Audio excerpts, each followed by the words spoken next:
Winter is officially here. Welcome to Pocono Mountains Podcast, Season 2, Episode 30. I'm Jim Hamill.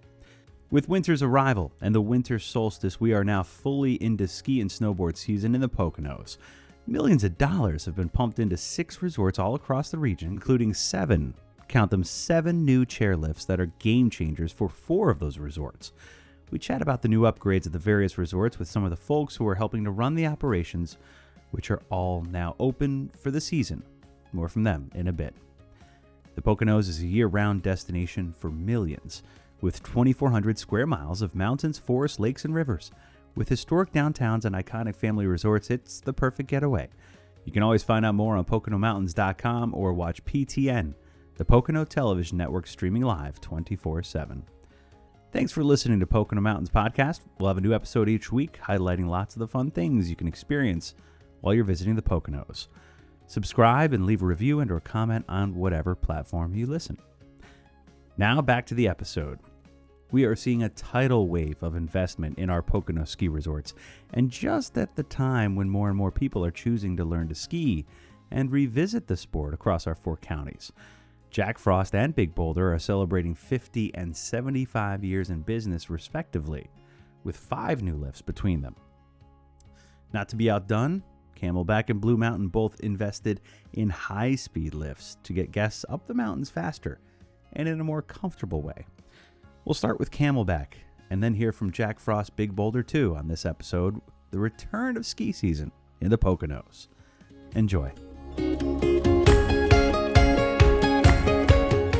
Hey everyone, it's Jim Hamill here on Pocono Mountains Podcast, and we are coming at you from Camelback Mountain here in Tannersville. This place brings thousands upon thousands of people every year throughout the 4 seasons, but now we're talking winter sports, skiing and snowboarding and snow tubing.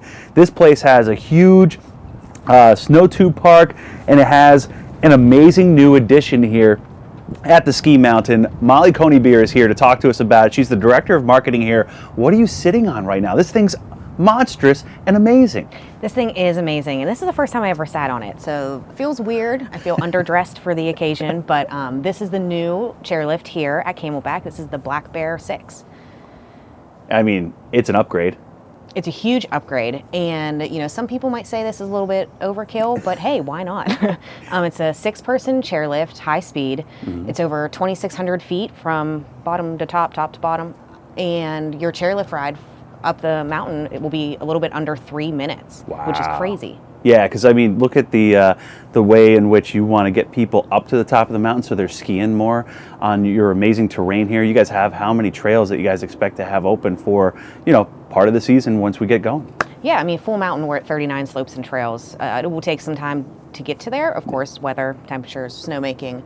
But once we are fully up and running, this will be open, opening day for sure. This is one of our main lifts. Yeah. And it means more skiers up the mountain faster, less lines, and more skiing, more fun. So that's more bang for your buck too, if Absolutely. You're coming up here. Yeah. So I just saw, what are you guys selling tickets to? Like you get like a 3-day pass for 1 ticket or something like that, yeah, the right? triple ticket is an amazing bargain. You talk about bang for your buck. You really can't beat it.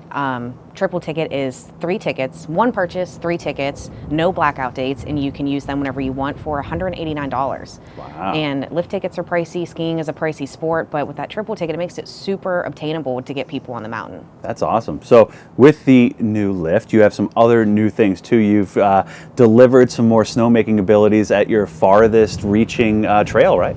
Another huge upgrade this season is the full snow automation on Nile Mile, which is our longest trail here at Camelback. Our team put in a couple thousand feet of pipeline underground, so now snowmaking over there is completely automated. Yeah, I mean, because you guys can do that with precision now, right? Like once the temperatures dip low enough and the humidity is just fine, you can really kind of like set it and somewhat forget it. I mean, you monitor it to make sure everything's going well, but at the same time, it's like so technologically advanced. It is so technologically advanced, and it's a little bit of sorcery in our team. I mean, they have it mastered. They have, state-of-the-art equipment. This automation makes it really easier for us to just keep making snow whenever temperatures do allow, and so we can create, the perfect experience for our guests during the winter. And again, back to that experience for the guests, they're going to be able to ride in style. These chairlifts, the Black Bear 6, have some canopy action going on too. So it's going to provide you with a little bit of wind shear comfort, right?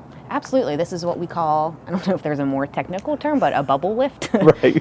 So you're able to, whenever you put your safety bar down, a little bubble comes down and will protect you from wind. I mean, we get rain here in the winter, unfortunately, sometimes, and keeps you nice and cozy for your less than 3-minute chair ride up the mountain.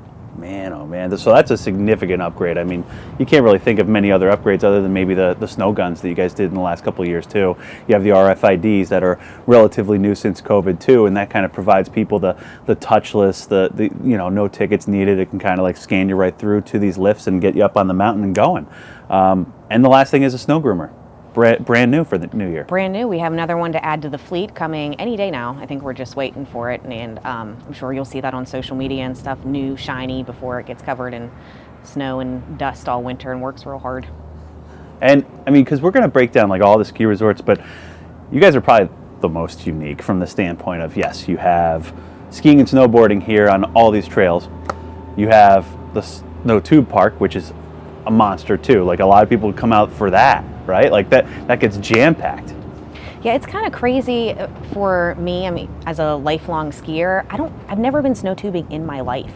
And it's here at Camelback, it's huge. And some people, they travel from all over just to come check out our snow tubing park, but it is pretty spectacular. Yeah. You can snow tube during the day, but even at night, there's all kinds of crazy lights, and we refer to it as galactic snow tubing. And there's fire pits, there's good food, good drinks. It's fun. It's a lot of fun for sure. Yeah, your après ski is a pretty big element here too. People can come and stay or just at least kind of like plan their visit around really like a, food, drink, family fun, and obviously like top-notch amenities like this that you're sitting on. Yeah, Camelback is so unique for that reason alone. You can come stay at Camelback, ski all day. You can snow tube at night. You can ski at night as well.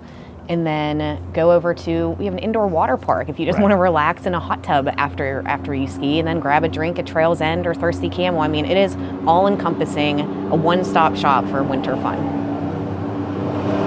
They're crushing it.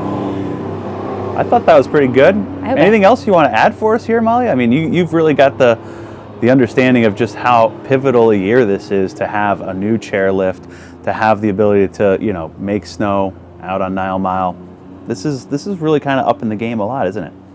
It definitely does, and in the ski industry, you have to keep up, and it's important to constantly make these upgrades, and Camelback does it year after year after year.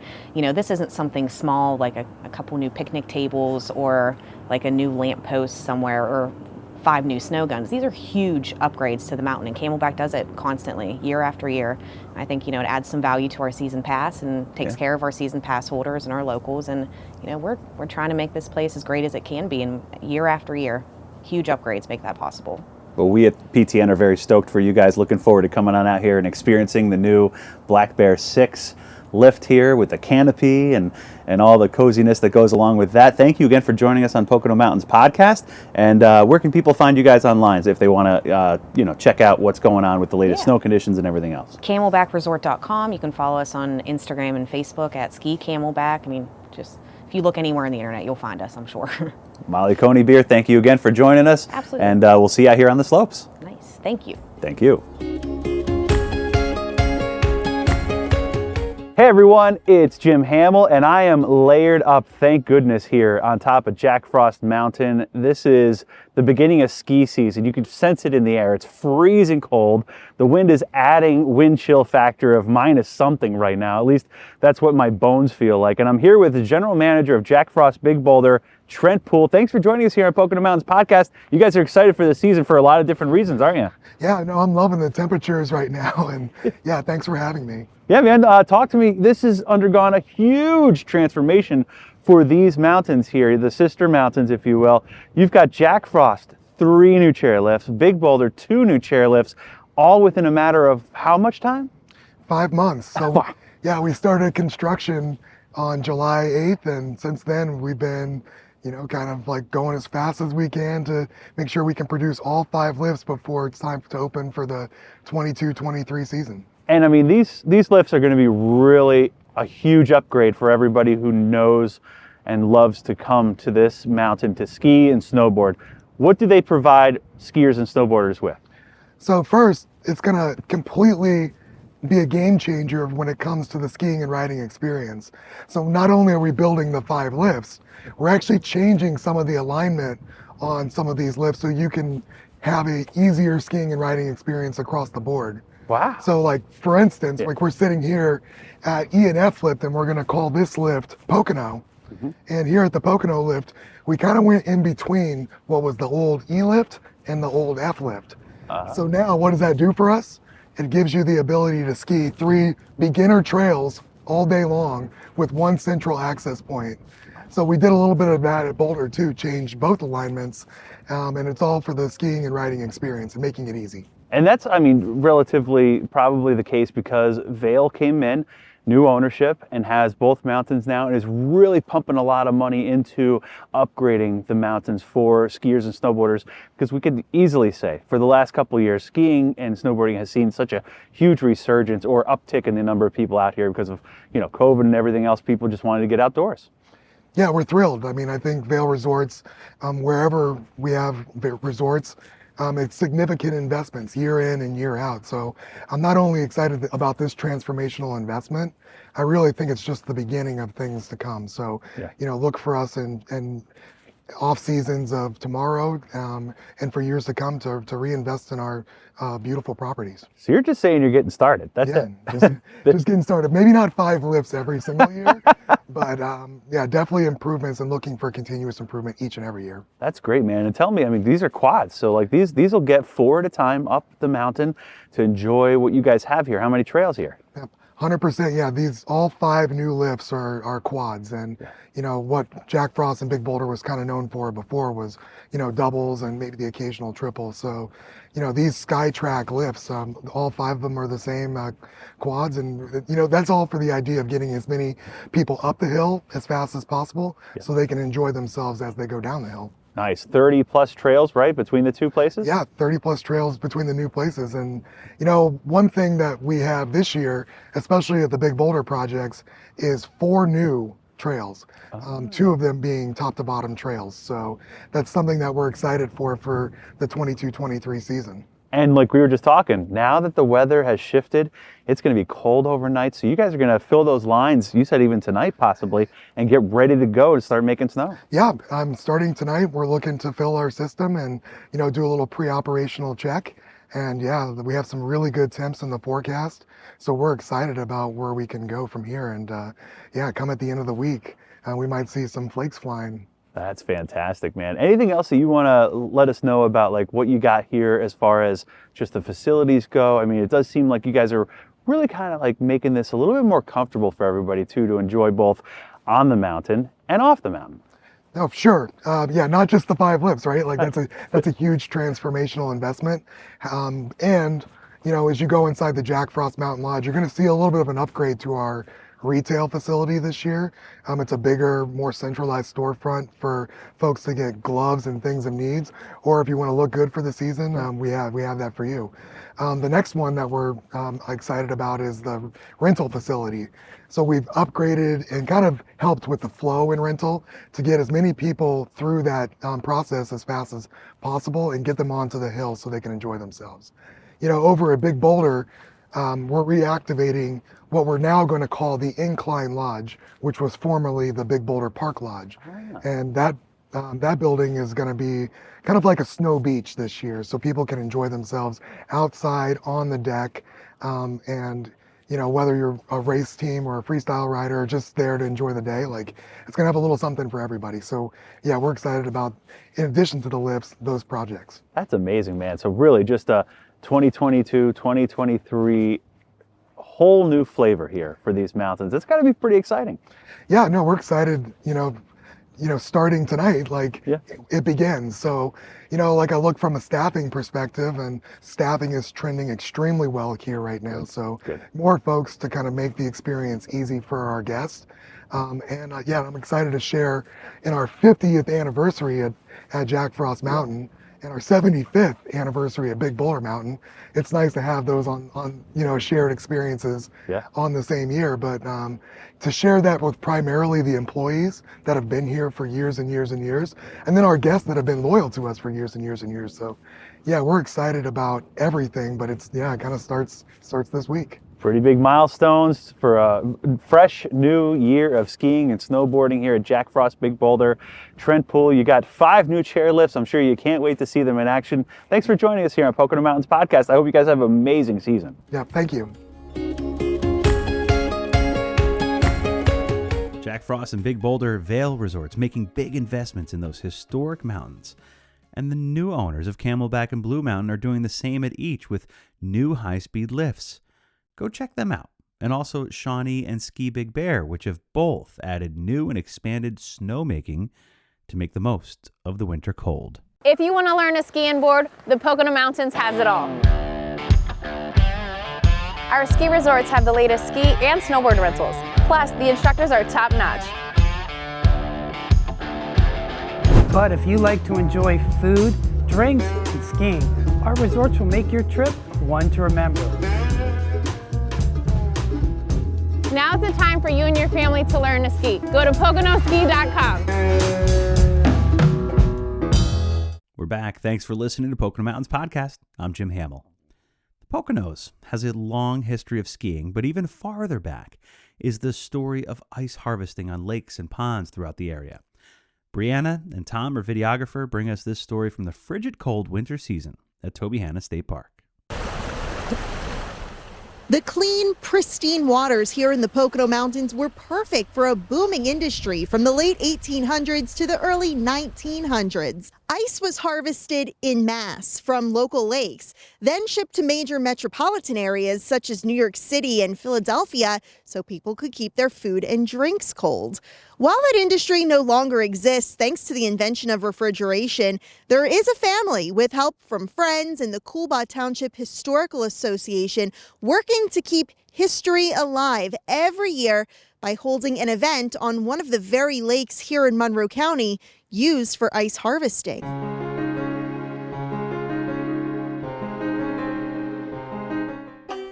Mill Pond number 1 is the name of the lake because it was a mill pond for the lumber industry. Back in the mid-1850s, there was a sawmill along this lake, and they timbered off the area upstream from here and floated down to this lake to mill it in the sawmill. The area was all lumbered off in the late 1800s, and the Pocono Mountain Ice Company leased the lake from the Tobyhanna Lehigh Lumber Company to harvest ice.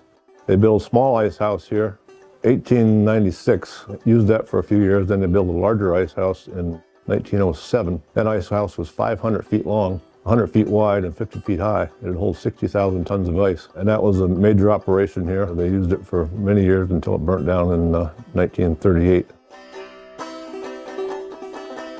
Yeah, ice harvesting, late 1800s, early 1900s, there were at least 19 large-scale ice harvesting operations in Monroe County, all the way down from Sailors Lake all the way up to Gooseboro. And at one point, it was said to be one of the largest industries in Monroe County.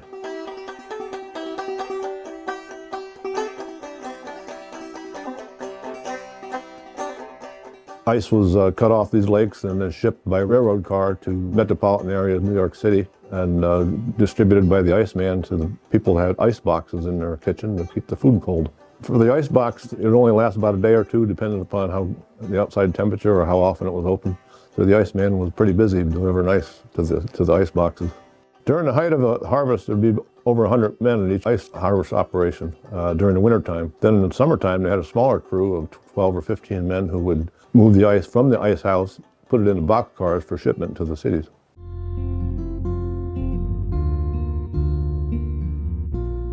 The invention of the electric refrigerator in the 1930s was the beginning of the end for the natural ice industry. So there was pockets of the ice industry still active until the early 1950s in Gooseboro and Warnertown, 2 ice houses near here. And the demand for that ice was for cooling boxcars. For shipping perishable items, they had compartments in the end of the boxcar, and they would put this natural ice into the end of the boxcar and keep the food cool. All the ice houses would soon shut down in the early 1950s. The tools became artifacts. Then in 1993, Bill Leonard's dad had the idea to create an ice festival during Coolbaugh Township's bicentennial celebration the following year. Well, my dad had been collecting ice tools for many years. Actually, when he was a boy, he worked in the ice industry. My dad decided to build an ice house and reenact the ice harvest with the tools he had been collecting. Unfortunately, my dad died of a heart attack in October of '93. He had the house completed, but not the ramp. So we continued, my brother, sister, and I, and friends and relatives continued building the ramp. And we had the first ice harvest in February of 1994 as part of the Cuba Township Bicentennial celebration. The ice was 24 inches thick that day, and we've been doing it every year since.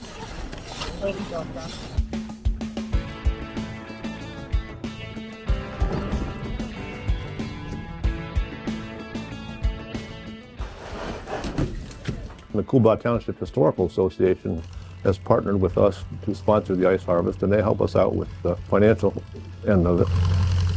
People come from miles around. There's a core of about 30 or 40 people who parents, grandparents had worked in the ice industry, and they just come back year after year and help out. So we currently harvest on the last Saturday of January, conditions permitting, and put about 40 or 50 tons of ice in the ice house, and people use it for picnics all summer long. Our sportsman club used the last ice this year on August 28th. And this ice house will only hold 50 tons, and that would be the size that some resorts would have. I know Pocono Manor had an ice house, Skytop had an ice house. That would be the size they'd use for the smaller resorts type things. When we started off harvesting ice, we figured, we'll do it for a few years. And every year somebody comes up to us and said, boy, this is a really good thing. This is really great. And they bring their kids back every year, so it just keeps us going, The annual ice harvest here at Mill Pond number 1 is held the last Saturday in January, weather dependent, and it's free for the public to come out and watch. For the Pocono Television Network, I'm Brianna Struck. Ski season is back, and so is winter, with a rich history of making things cool. Don't forget to head to PoconoSki.com for all that you need to know for hitting the slopes this season. Plus, there's a whole new program, Ski Text, at 3 of those mountains, Shawnee, Blue Mountain, and Ski Big Bear, which we'll have a little bit more info on that on the next Pocono Mountains magazine, premiering in January 2023. We hope you enjoyed Pocono Mountains Podcast. Please remember to subscribe anywhere podcasts are available. Come visit us in the Pocono Mountains. Plan your trip today.